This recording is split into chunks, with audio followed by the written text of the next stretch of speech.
ஜம்மு காஷ்மீரில் நடந்த பகல்காம் அட்டாக்குக்கு பதிலடி கொடுக்கிற வகையில் பாகிஸ்தானில் இருந்த தீவிரவாத முகாம்கள் மேலே இந்தியா நடத்தின துல்லியமான தாக்குதல் உலக நாடுகள் மத்தியில் மிகப்பெரிய வரவேற்பை பெற்றிருக்கு.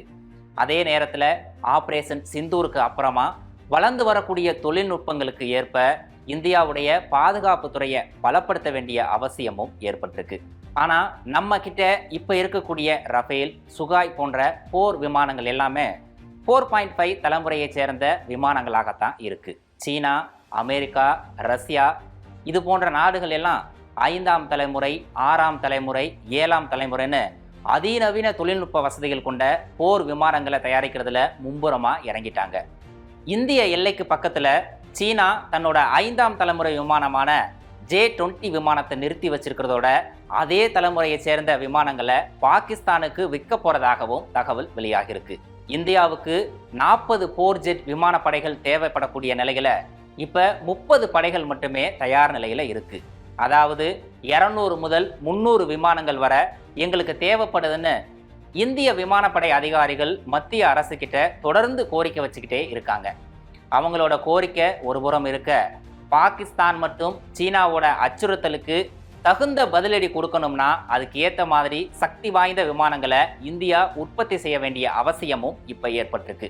அதனால தான் இந்தியா இப்போ AMCA Mark 1, AMCA Mark 2 அப்படிங்கிற திட்டங்களுடைய அடிப்படையில் 5 மற்றும் 6ஆம் தலைமுறை மேம்படுத்தப்பட்ட நடுத்தர போர் விமானங்களை ஒரே நேரத்தில் தயாரிக்க முடிவு செஞ்சிருக்காங்க.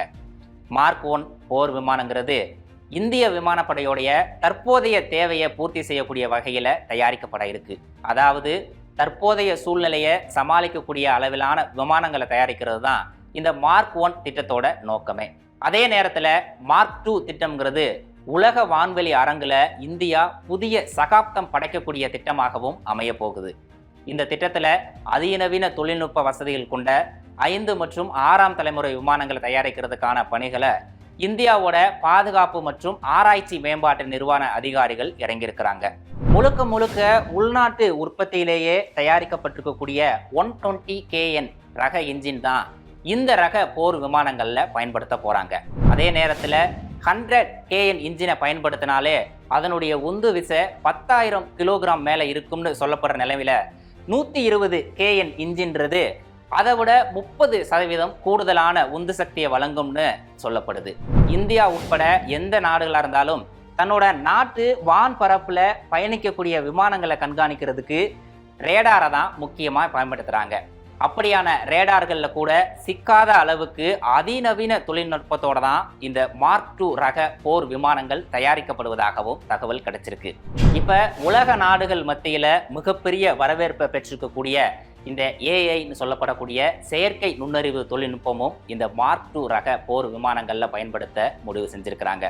இது தவிர்த்து எதிரிகளோட இலக்கு எவ்வளவு தூரமாக இருந்தாலும் அது மேலே துல்லியமான தாக்குதல் நடத்துகிற அளவுக்கு திறமையும் ஒரே நேரத்தில் பல்வேறு பகுதிகளில் இருந்து துல்லியமான தாக்குதல் நடத்துறதுக்கான சக்தியும் இந்த விமானங்களில் அடங்கி இருக்கு.